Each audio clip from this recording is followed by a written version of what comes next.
welcome to my review of The Superior Spider-Man, issue number 3. First off, I just want to say I love that cover. I know a lot would say, oh, it's just a rip-off of Batman, but what I really love is that, you know, it just looks really cool, but at the same time, it really plays into the story that's inside the book, and not a lot of covers do that these days. I can remember as a kid, but looking at the comics, I could kind of, there'd be something that was inside that they would tease you with, so you'd think, oh yeah, I want to see that, or that looks interesting. Nowadays the covers don't really give you a real feel of what's in the book, you know. So I think, so I do really like this cover. As for the story, well, we kick it off. J. Jonah Jameson has built a spider signal, and he's shining it right atop the police on the roof of the police building. He's got Charlie up there as well as this other police guy, and Spider-Man shows up, but of course it's Doc Ock Spider-Man, and he destroys the signal, and then tells well, he doesn't destroy it, he throws this like spider robot at it, and it sort of makes it stop working. And Jameson said that cost tens of thousands of dollars. He said, well, and Spider-Man goes, well, I passed your test. And Jameson goes, what test? He said, well, I know you're not stupid enough to sign a signal on top of a building so all my enemies know where to get me. And so I know it was a test. And Jameson goes, oh, yeah, right. Because he doesn't want to think, you know, that he's stupid. So I like that moment. And then they ask him to work together with Charlie to catch the Vulture, because there's all these little gangs of vultures going around robbing places. So he asks if they can use the police labs. Him and Charlie go to the lab, and he fixes his vision in his mask so that he can spot this kind of magnetic sort of signal that the Vultures leaves behind when he's been through the air. And Charlie's like, aren't we going to work together? And he was like, no. So she's further thinking that this isn't Peter, he's acting strange. So he goes off and he finds Dr. Octopus. Spider-Man is still in his head though. Peter Parker is still there watching what he's doing.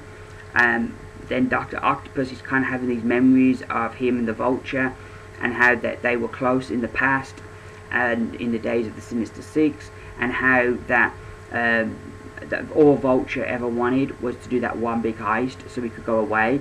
Where like kind of Dr. Octopus wanted to rule the world.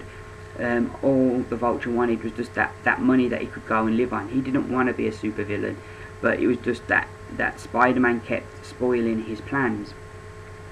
So he manages to locate the lair of the Vulture, and he turns up there, and he wants to give him like the money so that he can go away and his dream can come true, because he's very much remembering him as his friend. But the interesting thing that's happened is, as he's remembering, Peter sort of finds himself in his memories, but like Dr. Octopus can't see him, but he can walk around and explore his memories. So he decides he's going to stay here a while and explore Dr. Octopus's memories. So he's not watching Dr. Octopus when Dr. Octopus turns up at the Vulture's lair. He tries to offer the Vulture this money, but the Vulture, of course, he's Spider-Man, so he thinks Spider-Man's doing his usual jokes. So he sets these little vultures on him. He then hits the one vulture, and the mask comes off, and they're kids. They're little kids that he's got working for him. And then we get this flashback of when Dr. Octopus was young, and Peter suddenly in this flashback, watching this flashback of when he was young, and Dr. Octopus left the light on, and his dad beat him for it. And then, so like, he's like, you made me hit a child. And he totally looks at Vulture in a different way now that Vulture needs to be stopped and needs to be put down. So he goes after the Vulture. The Vulture tries to escape. The other little Vultures say, well, let them go. The big main Vulture will take care of this. So Spider-Man and Vulture are fighting, and they go up into the sky, and Spider-Man runs out of web fluid, and Vulture is going to kill Spider-Man. And how he gets out of it, you'll see in the end, but it does bring the story full circle and bring in what happened at the beginning, sort of brings that in, and sort of Peter then turns up at the end. I really enjoyed this issue. I was like halfway through it, I was really enjoying it.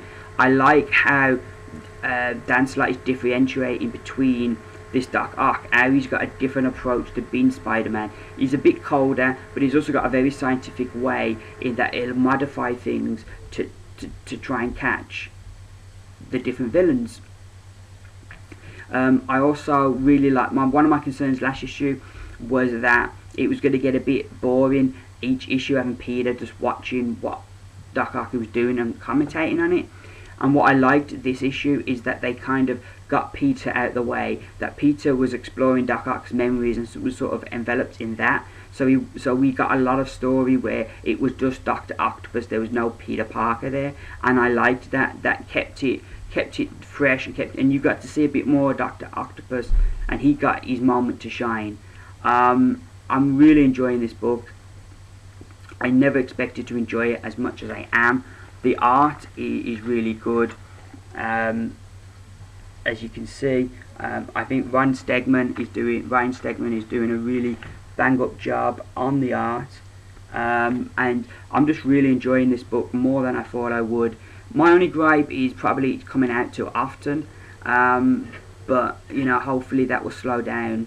As a lot of the books that are bi-monthly, they do seem to slow over time. But as for a book, it's been really fun, and I would give this one 5 stars.